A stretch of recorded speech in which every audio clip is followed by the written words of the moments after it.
Butterfly effect, یہ concept امریکہ کے ماہر موسمیات ایڈورڈ لارنس کے ساتھ منسوب کیا جاتا ہے. ویدر فورکاسٹ پہ تحقیق کرتے ہوئے 1973 میں انہوں نے ایک پریزنٹیشن دی تھی، predictability. Does the flap of a butterfly's wings in Brazil can cause a tornado in Texas, کہ ایک پرٹیکولر ایریا میں تتلی کی پھڑپھڑاہٹ جو ہے وہ دور دراز علاقے میں ایک طوفان کا کاز ہو سکتی ہے. ڈیفینیٹلی ایک طوفان کی کائنیٹک انرجی تتلیوں کی پھڑپھڑاہٹ اور ان کی انرجی سے بہت زیادہ ہوتی ہے، لیکن ایڈورڈ لارنس ایک کاز میں تحقیق کر رہے تھے. ان کی اس تحقیق اور پریزنٹیشن کے بعد یہ ٹرم ویسٹرن کلچر میں ایک میٹافر کے طور پر مقبول ہوئی. میٹافر کا آئیڈیا یہ ہے کہ relatively small change in specific location can have for ranging even global effects over both time and distance.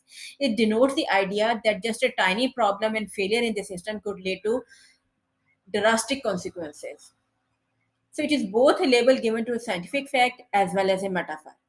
اس کو آپ اس طرح کی مثالوں سے سمجھ سکتے ہیں کہ ایک ریولوشن کی بنیاد ایک فرد کی جرت ہوتی ہے، اس کے بعد اسٹریٹ ڈیمونسٹریشن، سول وار اور ایک انقلاب کی راہ ہموار ہو جاتی ہے.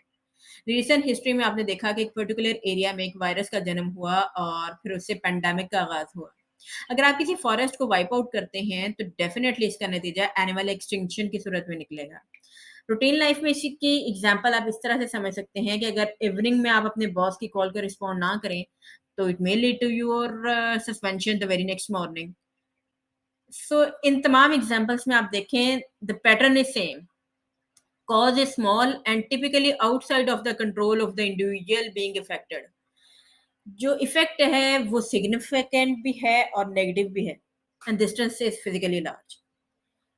سو جو بٹرفلائی افیکٹ کا کانسیپٹ ہے یہ مائنیوٹ اکرنسز کے آؤٹ سائڈ سگنیفیکینس کو شو کرتا ہے. میں نے ڈسکرپشن میں ایک لنک بھی اٹیچ کر دیا، آپ اس کانسیپٹ کو پڑھیں اور خود سے سمجھیں. Thank you.